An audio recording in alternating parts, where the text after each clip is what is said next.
علی صاحب یہ plan be تو ایک وہ چیز تھی کہ یہ تو ہونا ہی ہونا تھا، یعنی اگر نہ آپ کے پاس نشان آتا جو نہیں آیا بلے کا نشان، اس کے بعد پھر جانا تو انڈیپینڈنٹ کینڈیڈیٹ کے طور پر ہی تھا. ہم یہ سمجھ رہے تھے کہ شاید کوئی اور پلان بھی ہوگا، کوئی اور ایسی چیز ہوگی. کل پی ٹی آئی این کی بات سامنے آئی، اس کے بعد وہ اس کے اوپر بھی پانی پھر گیا. پی ٹی آئی این کے جو چیئرمین ہیں انہوں نے آ کے کہہ دیا ڈار صاحب نے کہ جی نہیں ایسی کوئی بات نہیں ہے.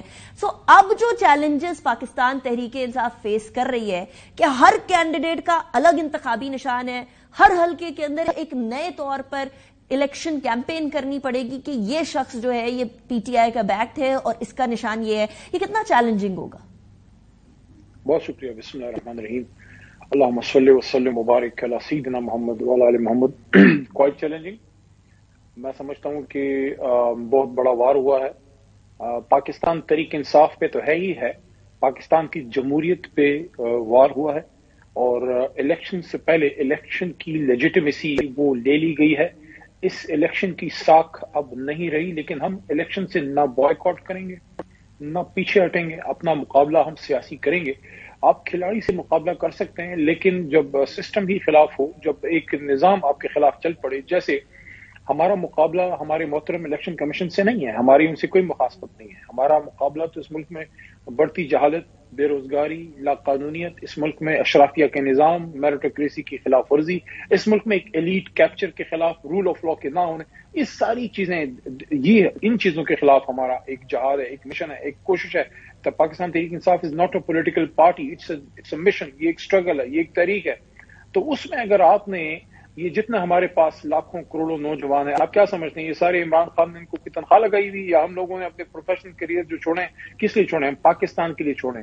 تو جب پاکستان کی محبت میں اٹھنے والے کروڑوں لوگوں کو ان سے اپنا الیکشن میں اپنی مرضی کا ووٹ ڈالنے کا حق لے لیا جائے، آپ کیا سمجھتے ہیں یہ جو عجیب عجیب طرح کے نشانات دیے گئے ہیں، یہ مذاق تحریک انصاف کا اڑایا جا رہا ہے یا 22 کروڑ عوام کا اڑایا جا رہا ہے؟ میں سمجھتا ہوں یہ پاکستان کے عوام کا کے مینڈیٹ کا مذاق اڑایا جا رہا ہے. میں یہ بھی سمجھتا ہوں کہ پاکستان کے مسائل کا حل یہ نہیں ہے. پاکستان کے مسائل کا حل یہ ہے کہ کل کا جو فیصلہ تھا، میں کیٹیگوریکلی کہتا ہوں کہ کل کے فیصلے سے جمہوریت مضبوط نہیں ہوئی، کیونکہ آپ نے مقابلے سے جب اتنی بڑی جماعت چلی گئی ہے. آپ مجھے بتائیں. اچھا علی محمد صاحب، آپ کا یہ والا پوائنٹ بڑا امپورٹنٹ ہے کہ جمہوریت مضبوط نہیں ہوئی. I'm sorry ہم کریں گے شارٹ ہو گئی ہے. بات کی تھی میاں صاحب، اب تو لیول پلینگ فیلڈ مل گئی نا آپ کو، اب نکل آئے جلسوں پہ.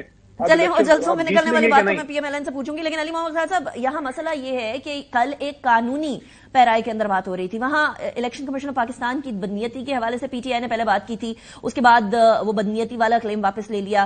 پھر یہ کہا گیا جی ای سی پی نے، باقی تمام جماعتیں ہیں انہوں نے جب اس طرح کی حرکت کی تو اس ٹائم پر ای سی پی نے ان جماعتوں کو بھی نوٹسز دیے تھے. پھر وہ ایک اور سوال آیا کہ اتنا آپ کے پاس مہلت تھی انتخابات کرانے کی، پارٹی کے انٹرا پارٹی الیکشنز، تب کیوں نہیں کرائے گئے؟ پھر کانسٹیٹیوشن کیوں نہیں فالو کیا گیا؟ یہ سارے قانونی نکات جو ہے وہ ڈسکس ہوئے. کیا پی ٹی آئی اس کو مختلف طریقے سے کر سکتی تھی؟ کیا پارٹی انتخابات کو مزید شفاف بنایا جا سکتا تھا؟ کیا اس سے پہلے پارٹی انتخابات کو کر لیا جاتا تو اس ڈائلیما سے بچ سکتی تھی؟ دیکھیے، کوئی بھی عمل جب آپ کرتے ہیں اس میں غلطی کا احتمال ہوتا ہے. میں یہ بالکل نہیں کلیم کروں گا کہ یہ 100% فول پروف الیکشنز تھے، لیکن میرا ایک بہت بڑا سوال ہے، یہ میرا نہیں ہے، محترم جج صاحبان نے خود ہی یہ سوال کیا تھا ایک دو دن پہلے، ڈے بیفور یسٹرڈے شاید کیا تھا، الیکشن کمیشن سے کیا تھا کہ کیا اسی طریقے سے یہ باقی جماعتوں کا اس کی بھی اسکروٹنی ہوئی ہے. اسی پیرائی میں سوال ہوا، اور کیا انہوں نے بھی یہ اسی طرح کا انتخاب کیا ہے؟ آپ کوئی مجھے بتا سکتا ہے کہ بلاول صاحب کا کیا انوپوز نہیں ہوا؟ کیا شہباز شریف صاحب کا انوپوز نہیں ہوا؟ کیا مریم بی بی کا انوپوز ان کا انتخاب نہیں ہوا؟ کیا زرداری صاحب کا کیا ان کا کون مقابل تھا ان کے چیئرمین شپ کے مقابلے میں؟ نام بتا سکتے ہیں؟ سیکرٹری جنرل ان کا کیا انوپوز نہیں ہوا پیپلز پارٹی کا؟ کیا مولانا فضل الرحمان صاحب پچھلے 25-30 سال سے نہیں بیٹھے؟ یہ آئیڈیل سینیرو نہیں ہے، یہ آئیڈیل نہیں ہے. میں یہ نہیں کلیم کر رہا کہ ہم ان جماعتوں کو دیکھ کے ان کے پیچھے چلتے ہیں، ہم خود تراشتے ہیں منازل کے سنگ میل.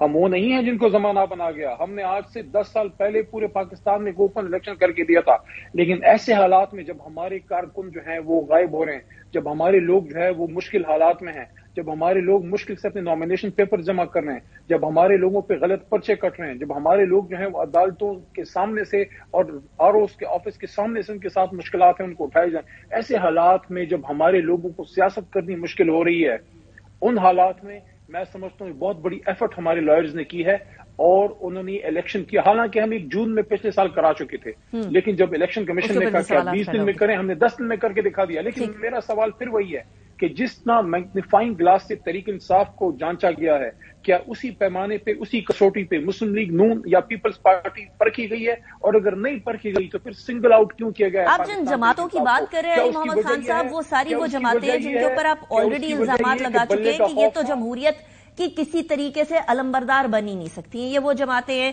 جنہوں نے اپنے اپنے زمانے کے اندر جو لوکل باڈی انتخابات ہیں وہ نہیں کرانے کی زحمت کی, چاہے وہ پیپلز پارٹی ہو, پی ایم ایل این ہو, جے یو آئی.